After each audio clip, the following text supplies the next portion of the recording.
अवधूत चिंतन श्री गुरुदेव दत्त. तुम्हा सगळ्यांचं आपल्या चॅनलमध्ये स्वागत करते. तर बघा, आपलं नवीन वर्षाची सुरुवात होणार आहे आणि नवीन वर्षाची सुरुवात जी आहे ती गुरुवारी येत आहे. 1 जानेवारी 2026 जो येणार आहे तो गुरुवार. म्हणजेच काय, दूध आणि शर्करा जशी मिक्स होते त्या पद्धतीने आपलं नवीन वर्षाची सुरुवात आणि गुरुवार देखील एकाच दिवशी येणार आहे. म्हणून आपले हे येणारे वर्ष जे असणार ते खूप छान जाणार आहे असं मला तरी वाटतं. नवीन कॅलेंडर आलं म्हणजे आपण काय बघत असतो की नवीन वर्षाची सुरुवात कोणत्या दिवशी होत असते. तसेच आपण स्वामी सेवेकरी किंवा आपण स्वामी सेवेत असल्या कारणाने आपल्या महाराजांचा प्रकट दिन केव्हा असतो किंवा दत्त जयंती ह्या गोष्टी ज्या असतात त्या आपण नक्कीच बघत असतो. त्याचप्रमाणे जी नवीन वर्षाची सुरुवात आहे ती होणार आहे आपली गुरुवारच्या दिवशी. आणि गुरुवारच्या दिवशी आपल्याला काही सेवा ज्या असतात त्या करायच्या असतात. म्हणजेच थोडक्यात सांगायचं झालं तर गुरुवारचा दिवस आणि नवीन वर्षाची सुरुवात जी आहे ती आपल्याला कशा पद्धतीने करायची ते आजच्या व्हिडिओमध्ये जाणून घेणार आहोत.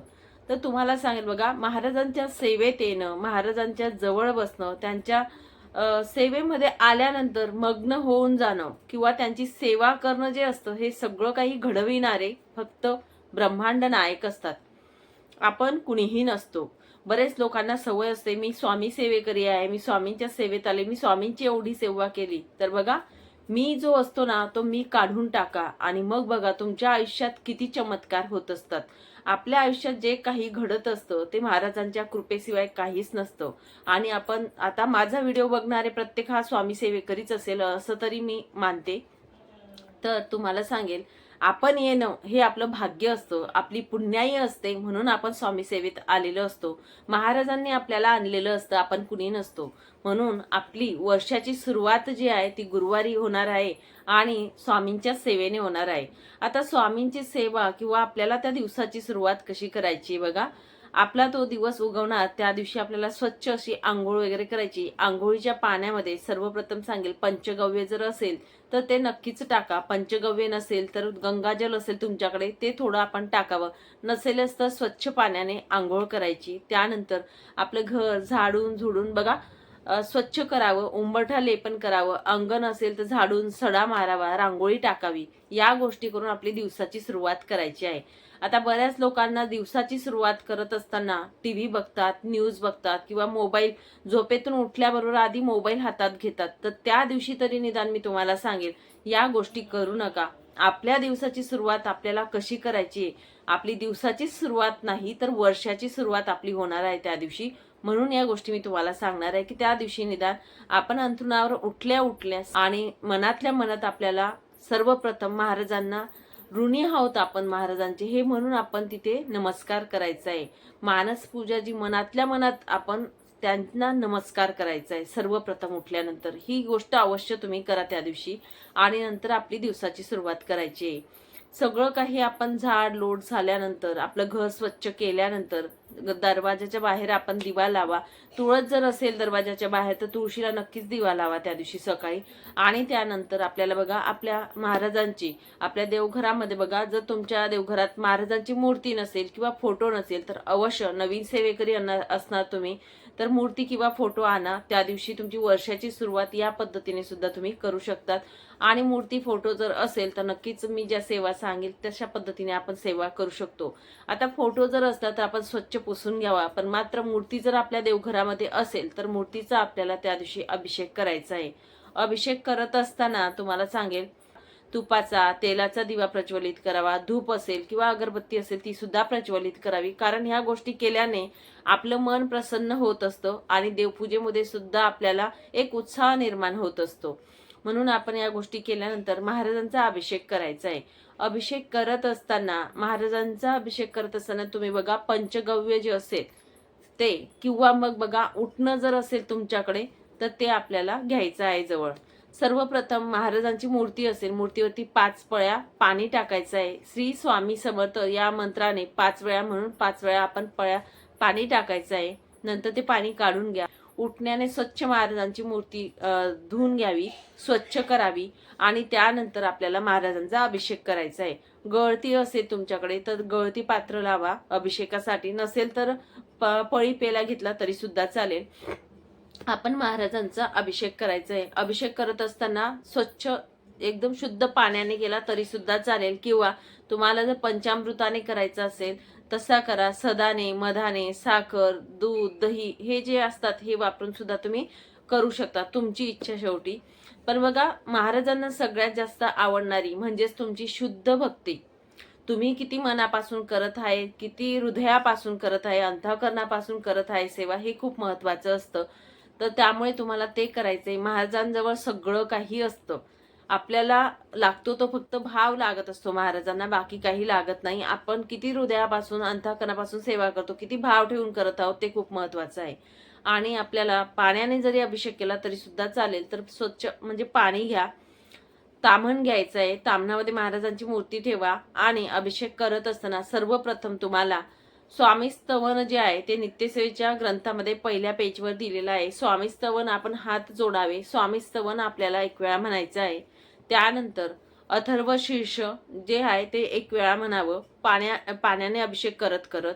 त्यानंतर पुरुष सूक्त एक वेळा म्हणायचं, स्त्री सूक्त एक वेळा म्हणावं.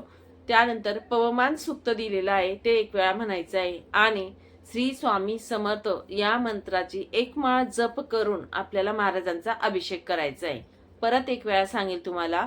सर्वप्रथम स्वामी स्तवन आपल्याला म्हणायचं आहे. त्यानंतर अभिषेक करत असताना, पाण्याने अभिषेक करत असताना गणपती अथर्व शीर्ष एक वेळा, पुरुष सूक्त एक वेळा, स्त्री सूक्त एक वेळा, पवमान सूक्त एक वेळा आणि एक माळ जप करायचा आहे श्री स्वामी समर्थ या मंत्राचा. हे म्हणत असताना आपल्याला अभिषेक महाराजांचा करायचा आहे. ठीक आहे. आता या गोष्टी तुम्हाला पुरुष सूक्त, स्त्री सूक्त संस्कृत मध्ये नाही जमल्या, मराठी प्राकृत दिलेला आहे, त्या पद्धतीने म्हटलं तरी सुद्धा चालेल, काही हरकत नाही. अभिषेक करायचा आहे. महाराजांची मूर्ती उचलावी, स्वच्छ आपण पुसून घ्यावी आणि ती आपण जिथे स्थान आहे महाराजांचं देवघरामध्ये तिथे आपण ठेवायची आहे. तिथे ठेवल्यानंतर तुम्ही वस्त्र परिधान करत असणार, वस्त्र परिधान करा महाराजांना. अष्टगंध, चंदन आपल्याला लावायचंय महाराजांना. आणि तुम्हाला सांगेल बघा, महाराजांना सर्वप्रथम नैवेद्य आपल्याला ठेवायचा, तो म्हणजे खडी साखरेचा. या पद्धतीने करा. जेवणाचा नैवेद्य नंतर सांगते तुम्हाला कशा पद्धतीने आपण करू शकतो. या पद्धतीने महाराजांची मूर्ती आपण ठेवल्यानंतर महाराजांना आरती करायची आहे, धूपदीप दाखवायचा आहे आणि आरती करायची आहे. हे तीर्थ आपण महाराजांचा अभिषेक करतो. अभिषेक केल्यानंतर जे तीर्थ असेल ते सर्वसाधारण पाणी राहत नाही, हे लक्षात घ्या. सर्वप्रथम तर ते तीर्थ जे असणार ते आपल्या घरातील प्रत्येक व्यक्तीला आपण द्यायचं आहे. ते तीर्थ खूप पॉवरफुल बनत असतं. महाराजांच्या मूर्तीमधली सकारात्मक ऊर्जा जी असते ती त्या पाण्यात येत असते आणि म्हणून आपल्याला आपल्या घरातील प्रत्येक व्यक्तीला अभिषेक केल्याचं जे तीर्थ असतं ते सगळ्यांना द्यायचं आहे. ते पाणी वेस्ट होणार नाही याची काळजी आपण घ्यायची आहे, वाया जाणार नाही याची काळजी आपण घ्यायची आहे आणि अशा पद्धतीने ते पाणी आपण सगळ्यांनी घ्यायचं आहे. आता ही झाली पूजा. आपल्याला जी पूजा करायची असते ती पूजा केल्यानंतर तुम्हाला सांगेल आपल्याला आता सेवा काय करायची आहे. तर सेवेमध्ये सर्वप्रथम मी तुम्हाला सांगेल, सेवा करत असताना महाराजांचं स्वामी चरित्र सारामृत हा जो छोटासा ग्रंथ आहे आपला 21 अध्यायांचा, जो नित्यसेवेत आपण वापरत असतो, बरोबर. तर स्वामी चरित्र सारामृत या ग्रंथाचा एक तरी पारायण आपल्या हातून होईल या पद्धतीने आपण करावं. आता तुम्ही एका बैठकीत शक्य नाही तर 2 बैठकीत करा. सकाळी 10 अध्याय करा, संध्याकाळी 11 करा, या पद्धतीने करा. किंवा सकाळी 11 अध्याय करा, संध्याकाळी 10 करा. एका बैठकीत 21 अध्याय केले तर अतिउत्तम. या पद्धतीने करा. फक्त तुम्हाला सांगेल त्या दिवशी एक पारायण आपल्या हातून होईल याची काळजी आपण घ्या. आपली वर्षाची सुरुवात जी आहे ती अशा पद्धतीने आपल्याला करायची आहे. त्यानंतर 11 माळी जप श्री स्वामी समर्थ या मंत्राचा करायचा आहे. तारक मंत्र हा 11 वेळा आपल्याला म्हणायचा आहे. 11 वेळा म्हणायचाच आहे, प्रयत्न करायचा नाही तर आपल्याला म्हणायचंच आहे. या सेवा जर तुम्ही त्या दिवशी केला, तुम्हाला सांगेल आपल्या कानावरती खूप चांगली किंवा चमत्कारित अशी गोष्ट तुमच्या कानावर नक्की येईल त्या दिवशी जर तुम्ही या सेवा केल्या तर. कारण महाराजांची सेवा आपण जी काही करत असतो मनापासून जर केली तर नक्कीच आपल्याला त्याचं फळ देखील किंवा चांगली गोष्ट आपल्या कानावर नक्कीच त्या दिवशी येत असते. आणि नक्कीच हा अनुभव स्वतः तुम्ही घेऊन बघा. नवीन सेवेकरी असणार तर तरी सुद्धा मी तुम्हाला सांगेल स्वतः तुम्ही अनुभव घेऊन बघा. बघा, नैवेद्यामध्ये तुम्हाला महाराजांना जे आवडेल, बघा महाराज आपल्याकडे काही मागत नाही, महाराजांना काही नको असतो, महाराजांना फक्त सेवा आणि अंतःकरणापासून ठेवलेला भाव जो असतो त्यांच्याविषयी तो हवा असतो. पण बघा, आपण महाराजांचे लाड पुरवत असतो. आपल्यालाही काहीतरी वाटतं की महाराजांसाठी हे करावं ते करावं. त्या पद्धतीने महाराजांना जे पदार्थ जेवणामध्ये आवडतात ते आपण बनवायचंय. घेवड्याच्या शेंगा आवडतात, बेसनाचे लाडू, पुरणाची पोळी, जो नैवेद्य तुम्हाला शक्य होईल त्या पद्धतीने डाळ, भात, भाजी, चपाती या पद्धतीने नैवेद्य किंवा शिरा नैवेद्य असा बनवायचा आहे आणि तो नैवेद्य महाराजांना दाखवायचा आहे. नैवेद्य दाखवल्यानंतर तो 15 मिनिटं 20 मिनिटं तिथे राहू द्या आणि त्यानंतर तो नैवेद्याचा ताट जो असेल तो आपल्या घरातील सगळ्यांनी थोडा थोडा वाटून प्रसाद म्हणून खायचा आहे, ग्रहण करायचंय सगळ्यांनी. फोटो असेल तर फोटो सुद्धा आपण स्वच्छ पुसून सेम या पद्धतीने आपण पूजा करू शकतो. ठीक आहे. फक्त मूर्तीला अभिषेक करता येतो, फोटोला अभिषेक करता येत नाही. महाराजांना त्या दिवशी चाफ्याचं फूल असेल तर नक्कीच आपण अर्पण करायचंय, किंवा नसेल तर पिवळं फूल जे असतं ते आपण अर्पण करायचंय. या गोष्टी करा.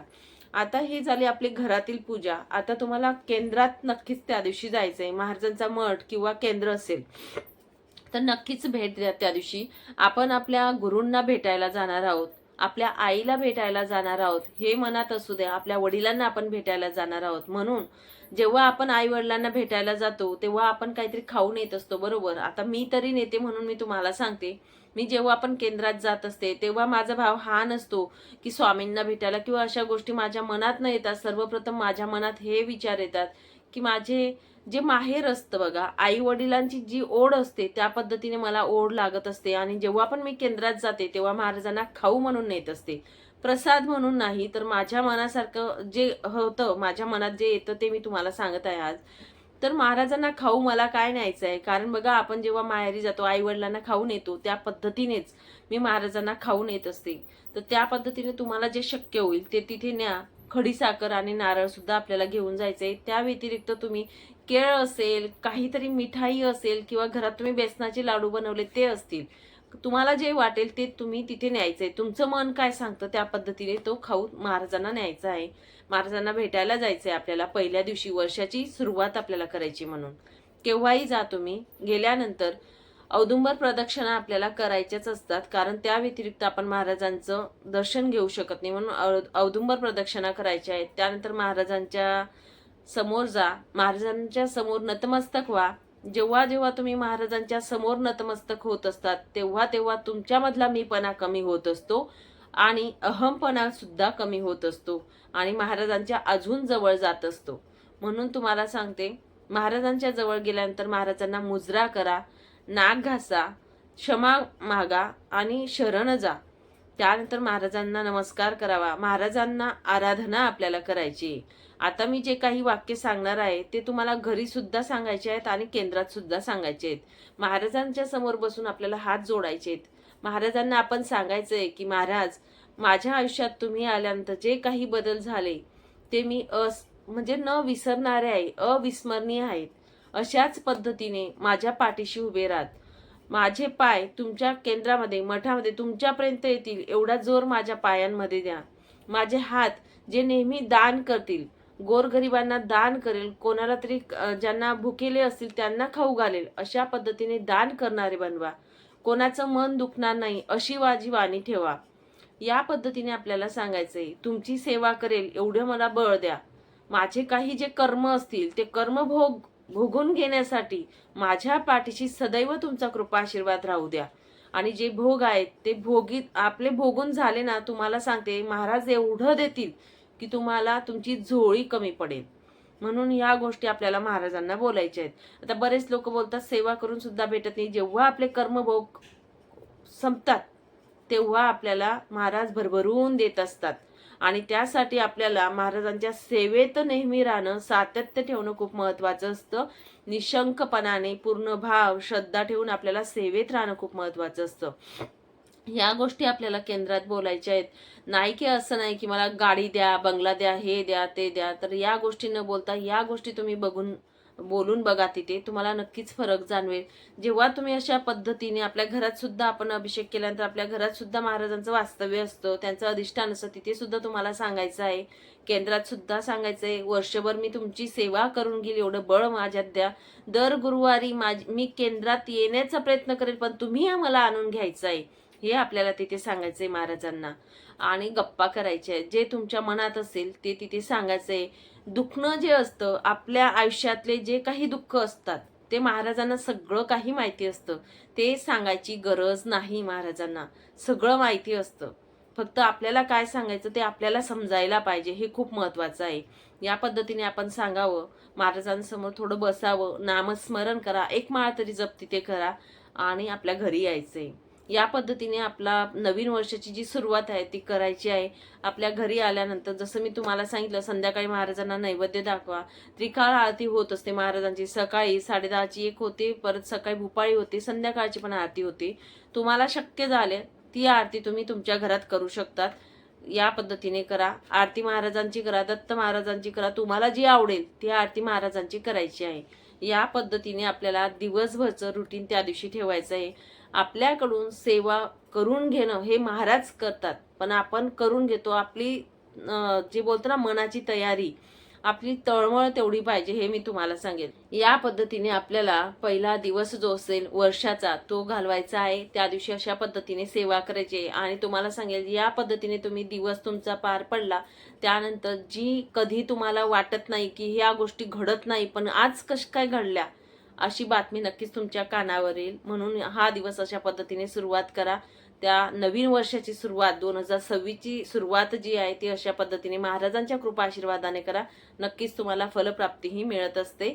चला मग, सांगितलेली माहिती जी आहे ती खूप महत्वाची होती. महाराजांची सेवा अशा पद्धतीने करा, तुमचं आयुष्य हे बदलायला सुरुवात होईल. चला मग इथेच थांबते, नंतर अजून भेटेल अशाच व्हिडिओ सोबत. श्री स्वामी समर्थ. अवधूत चिंतन. श्री गुरुदेव दत्त.